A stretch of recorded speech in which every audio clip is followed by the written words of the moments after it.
Good morning, colleagues. This is Deary, and I'm greeting you from my office here as we move into the last week in September. Unbelievable to me that we have been in classes already for nearly a month, but the beautiful part about it is that we have thousands of students who are coming and finding their way to Montgomery College. And what I know for sure is we celebrate the 70th anniversary, we continue to enrich the life of our community and empower our students to change their lives.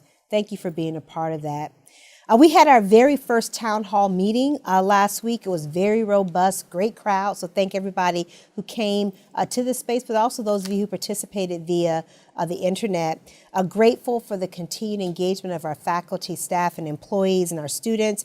I think very provocative and productive conversations around equitable outcomes, finances, and using data to make decisions. Very glad that we're having these conversations as a college and look forward to more robust ones in the future.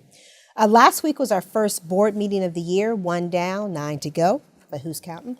Very productive constituent conversation with our staff council. Looking forward to having the remainder of our constituent council meetings with the Board of Trustees this year. The board also had a very engaging conversation with Councilmember Craig Rice. Very glad that he is the chair of the Education Committee, continues to be a strong advocate for education, both K-12 and higher education. He also is assuming a greater role in the state by his commitment to serve on the new Maryland Education Commission that's looking at school funding. So we're very glad that he chose and was able to be here with us, and the board engaged him in some very good conversation. The other thing that's important about the context of his conversations, the board is going to engage in a very comprehensive discussion about the future of Montgomery College. In fact, they're entitling this in their own work, Envisioning the Future. The major role of the board, and they have articulated this most recently, is to be future-oriented, to anticipate what is down the pathway for the college and how to help the college be prepared for that.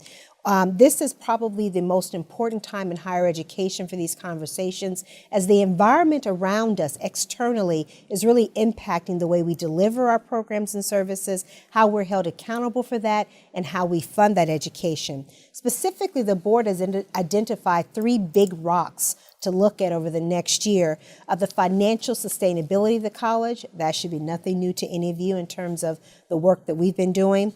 Looking at educational excellence, but specifically through student success and completion. And last but not least, community engagement, making sure that we're engaged with the stakeholders externally who we serve. I look forward to their work this year. I think it's bold, I think it's courageous, and I also think it's going to be groundbreaking in helping us to align their vision with that of our Middle States Review, and then also that of our strategic planning process, which will start in FY19. The board also voted to accept the 2016 Performance Accountability Reports. We'll be submitting those to MHEC immediately. Was very powerful about this work. The board accepted a recommendation I made to have standardized goals for all students, particularly around outcomes. So no longer will we articulate different outcomes for different sets of students. If you're a student at Montgomery College, our belief is that we will meet you where you are and get you to where you need to go. In other news, we have a new public safety and emergency management steering group. This group started meeting over the summer and have had several meetings. I've asked Janet Warmack and David Sears to lead that, and they're charged with 4 very specific goals. 1, planning communications. Secondly, building expertise in this space. 3rd, developing training. And last but not least, increasing awareness. Very critical that we are prepared as an organization. And I talked about this at the town hall meeting, this idea that we also have to take responsibility for our own safety, which I'm very happy to see that over 450 employees have already taken the active shooting training. So I want to hope that people will continue to engage in that space. Last but not least, tomorrow evening, I'll have the opportunity to facilitate a conversation on behalf of my sorority, Zeta Phi Beta Sorority Incorporated, on community policing at our Tacoma Park Silver Spring campus at 7 p.m. What's very exciting about this is that we have a panel who's going to come in and talk about a series of issues and really look at how we craft solutions in this space. We have a civil rights activist, a police officer, a youth advisor from the NAACP, and a civil rights attorney. This is a crucible moment right now for us as a community, and we can spend a lot of time talking about a lot of the issues which we need to do.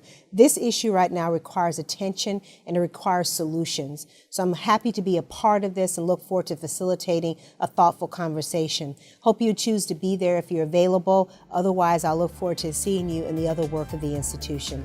Take care and be well.